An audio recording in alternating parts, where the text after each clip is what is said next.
Today we'll be working on 3.6, derivatives with exponential functions. Okay, let's get started. Okay, just some things that you should know about exponential functions before we begin.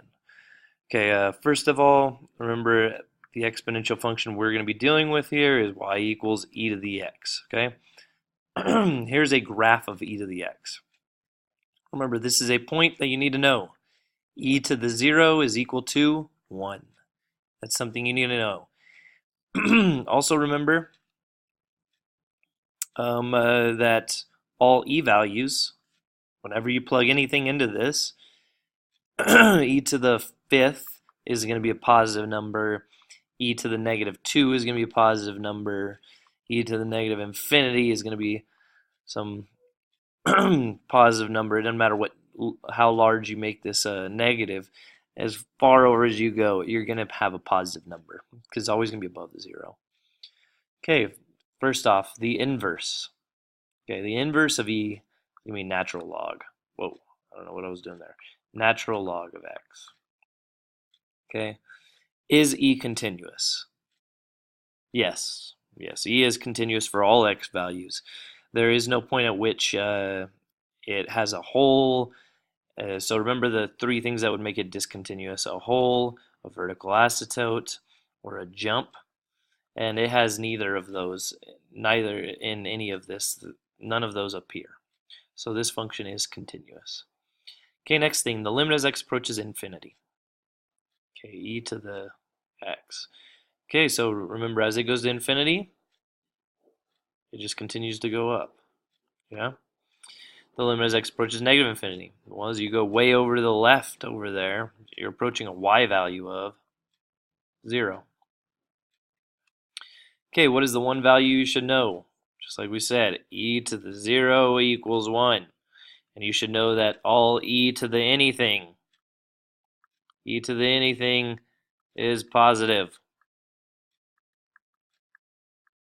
The only way to make it negative is to throw a negative in the front here, right? Because if you throw a negative in the front here, it's going to be the same thing, just mirrored across the x-axis.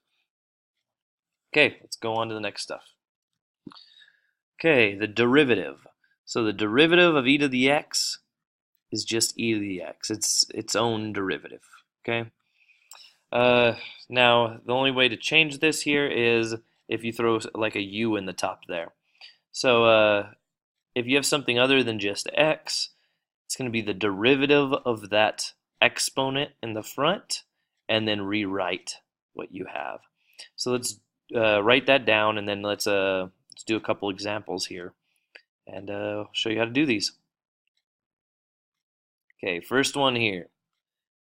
Very easy. Y prime equals e to the x. The derivative of e to the x is e to the x. Okay.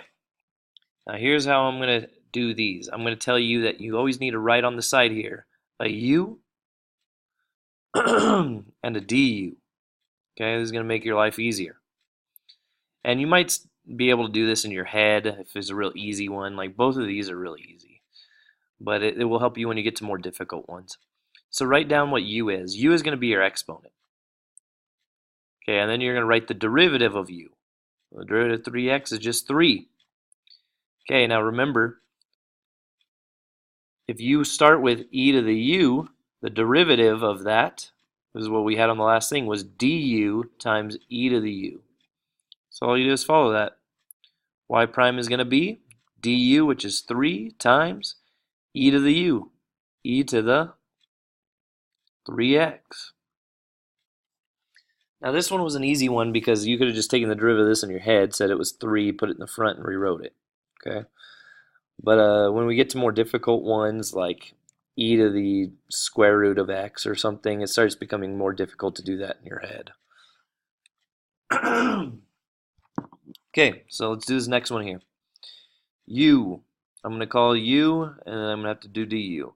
U is going to be my exponent, 4x squared minus x plus 2.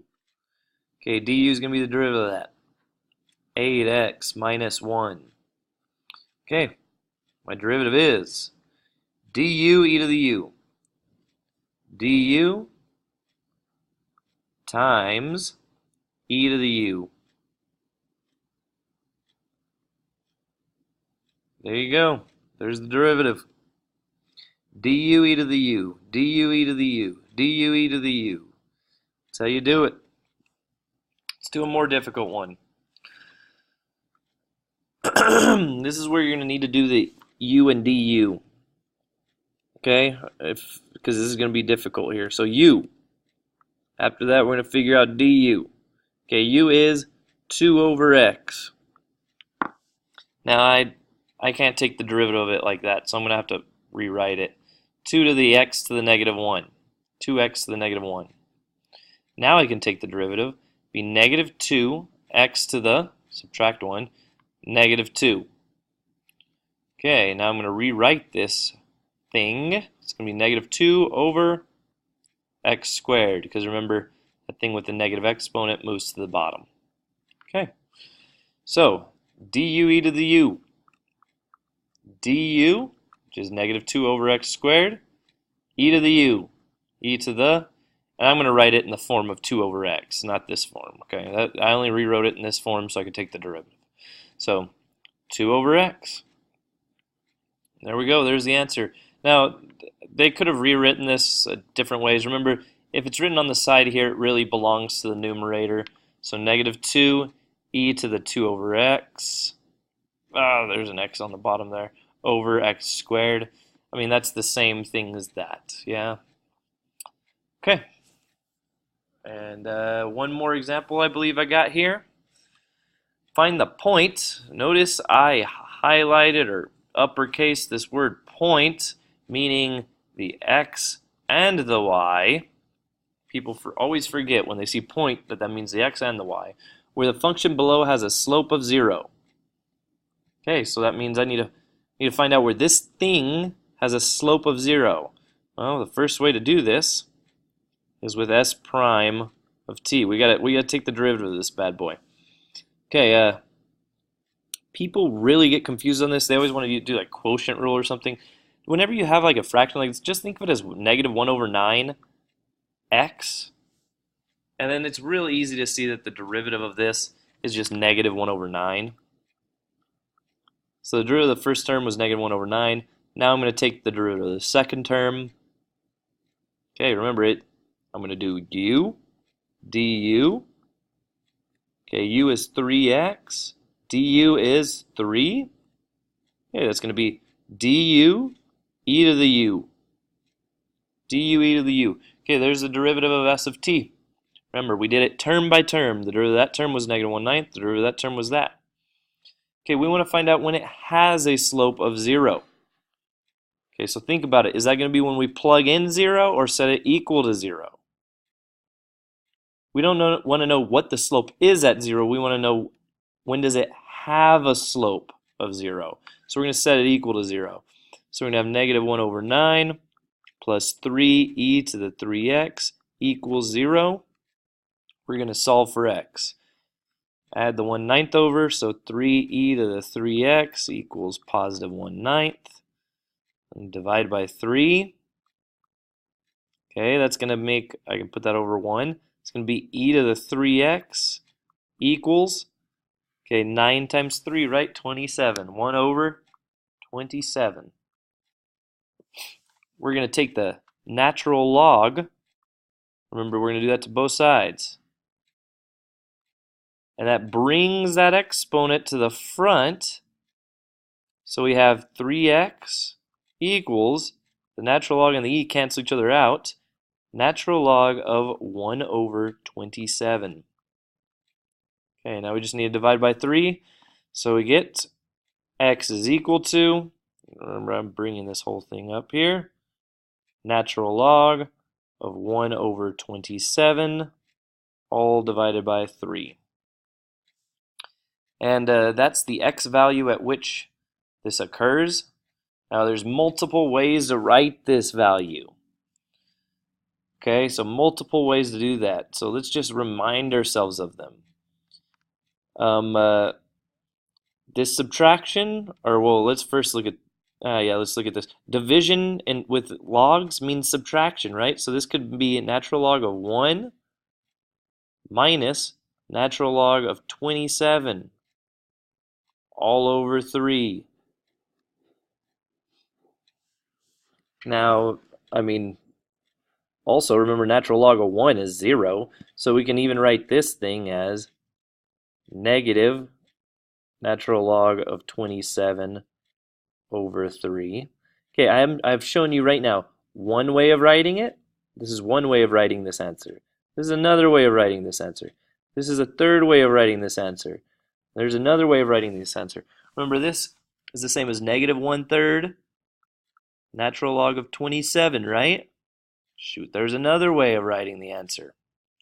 Okay? And remember, things in the front can be the exponent.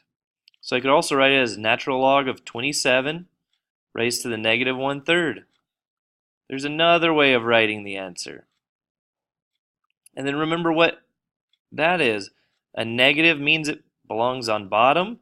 Look how we're going to go back around to where we were. So natural log of 1 over 27 with a 1/3 there. There's another way of writing the answer. And there's only one more way, I believe, which would be natural log of 1 over cube root, because remember, that 1/3 means cube root of 27. There's another way of writing the answer. It's important to know all your log rules because you might be able to take the derivative and get that you had a slope of 0 here at this x value.